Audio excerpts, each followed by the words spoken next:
আমরা বাইরের মানুষ এসেছি। কি লজ্জা কি লজ্জা কি লজ্জা কি লজ্জা। দুজনে যখন একসঙ্গে ছিলে তখন লজ্জা করছিল না। এই তুই কাকে নিয়ে এসেছিস?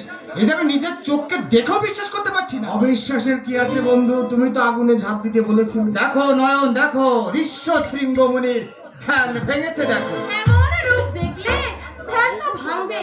আমি মেয়ে ছেলে, তবু আমারই ভালোবাসতে ইচ্ছে করছে।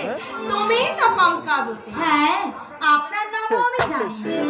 এই দেখো, আমাকে আপনি করে বললে আমি কিন্তু ভীষণ রাগ করব। সত্যি ছোড়ো না, কিন্তু এখন ঠান্ডা লাগছে। তোমার সম্বন্ধে আমি যা শুনেছি তার চেয়ে অনেক অনেক বড় তুমি। মানুষকে আপন করে নেওয়ার অদ্ভুত শক্তি আছে তোমার। আমার চেয়েও তোমার শক্তি বেশি ভাই।